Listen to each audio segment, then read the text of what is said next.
When we think about breathing, we usually just picture our lungs expanding and contracting, right? In and out. It feels incredibly simple, but the true miracle, and I mean the literal life or death balancing act, happens invisibly deep within our blood and our tissues. Welcome to this explainer.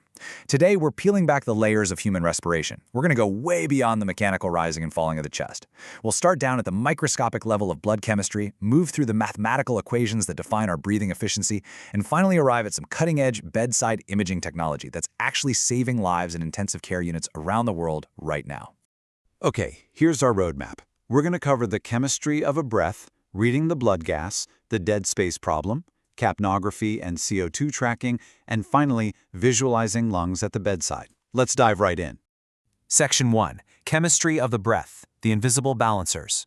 We have to start at the micro level, looking at the massive chemical reserves and tiny microscopic ions that dictate absolutely every single breath you take.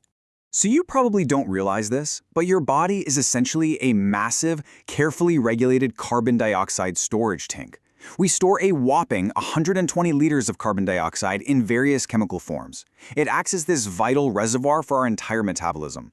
And what's really wild is that up to 89% of this is actually stored right inside your bones as bicarbonates and carbonates.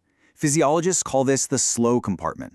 The rest sits in the fast compartment, dissolved in your body's tissues and bloodstream. Respiration isn't just about grabbing oxygen from the air. It's about continuously fine-tuning the internal pressure of that massive carbon dioxide reservoir with every single exhale you take. To understand how our body manages all of this CO2, we first have to talk about pH, which measures the critical balance of hydrogen ions in our blood. As carbon dioxide travels through our bloodstream, it reacts with water to form carbonic acid, which then immediately breaks down into bicarbonate and hydrogen ions. That hydrogen ion concentration is the key to everything keeping you alive right this very second. If it shifts even a fraction outside of a highly specific, super narrow window, our normal metabolic processes just halt. Your enzymes stop working, organs begin to shut down, and serious tissue damage kicks in.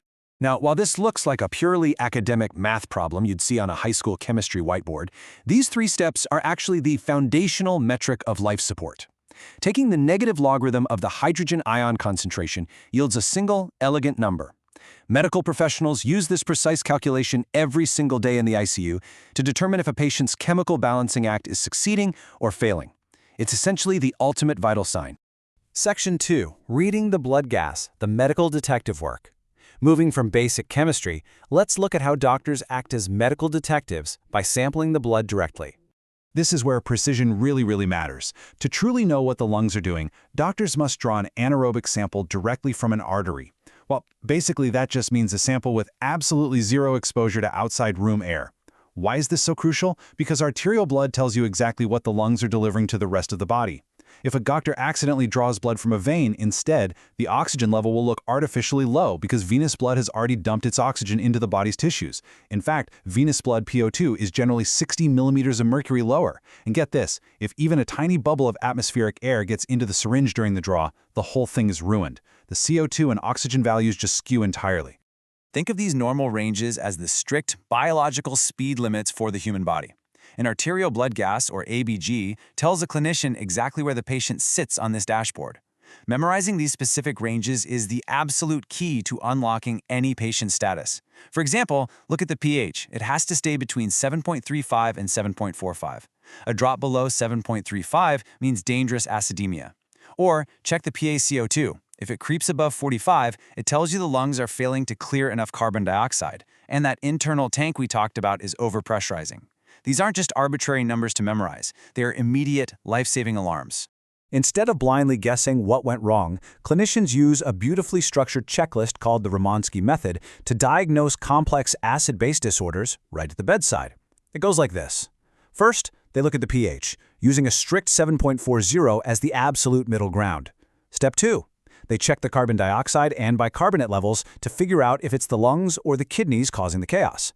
Step 3 checks if the body is actively trying to fight back and compensate for the failure. And finally, Step 4 checks the raw oxygen delivery. It takes the absolute chaos of critical illness and turns it into a calm, logical triage process. Section 3.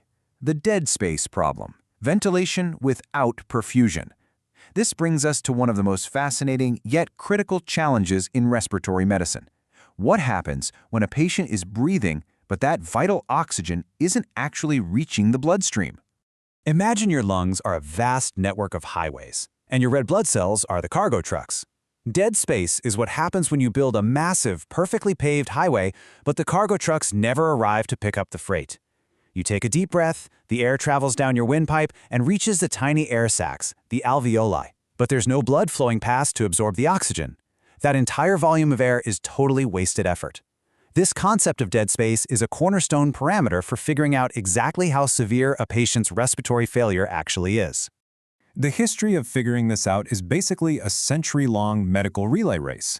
Back in 1891, Christian Bohr first described dead space using equations based on the gas inside the alveoli. The major hurdle? You can't exactly stick a probe deep into the microscopic air sacs of a living, breathing patient to measure their alveolar carbon dioxide. It was a brilliant theory, but clinically impossible to use. Fast forward to 1938, and a researcher named Henrik Enghoff has a massive eureka moment. He realized that under normal conditions, the CO2 in those tiny air sacs reaches a perfect equilibrium with the CO2 in the arterial blood. By swapping out the unmeasurable alveolar gas with a simple arterial blood draw, Enghoff made Bohr's 1891 theory a practical bedside reality. Section 4. Capnography and CO2 tracking, the exhalation curve. To quantify this dead space quickly, without relying purely on constant needle pokes for blood draws, modern medicine monitors the exact phases of an exhaled breath. By placing a tiny infrared sensor right at the patient's airway, doctors get a capnogram, a live graph of exhalation. Think about the 4 distinct phases of an exhaled breath and how perfectly they map to the physical journey of the air.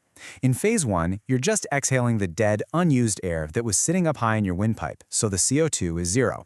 In phase 2, the graph shoots upward as the rich gas from deep within your lungs starts to arrive at the sensor. Phase 3 is the plateau. This is the pure, deep alveolar gas, and the highest point right at the end is your end-tidal CO2. Finally, phase 4 drops straight down to 0 the very millisecond you inhale fresh room air again. In a healthy lung, the normal gradient, or gap between the carbon dioxide in your arterial blood and the end-tidal CO2 you exhale is just 5 millimeters of mercury. They are incredibly close. Because of how gases naturally dilute as they travel up your throat, the exhaled CO2 is always just a tiny bit lower than the CO2 locked in your blood. But imagine a patient gets a massive pulmonary embolism, a blood clot in the lung. Suddenly, a huge portion of their lung loses all blood flow. The cargo trucks have vanished. That dead space causes the exhaled CO2 to drop dramatically, widening that tiny 5-millimeter gap into a massive canyon. It's an instant, glaring warning sign on the monitor. Now let's tackle a really counterintuitive clinical puzzle. Is it mathematically possible for the exhaled CO2 to actually be higher than the arterial CO2? Physics dictates that gases always flow from high pressure in the blood down to lower pressure in the lungs. So how on earth could the breath you just exhaled contain more carbon dioxide than the very blood it came from? Believe it or not, the answer is yes, and it happens in severe obstructive diseases like asthma.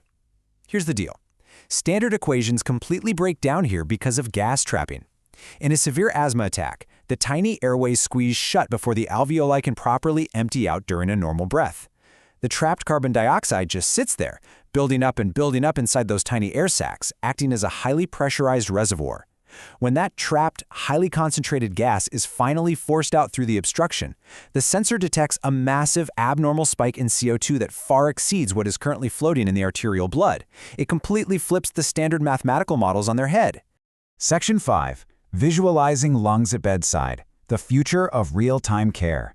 We've explored the blood chemistry, and we've mapped out the math, but what if doctors could literally see the dead space inside a patient's lungs as they breathe? This brings us to why electrical impedance tomography, or EIT, is such a massive game changer for the intensive care unit. Think about the logistics for a second. Transporting a critically ill, unstable patient on a ventilator down the hall to a massive CT scanner is incredibly hazardous. You risk pulling out tubes and dropping blood pressure. EIT, on the other hand, just requires a simple, non-invasive belt of surface electrodes wrapped right around the patient's chest in their own bed.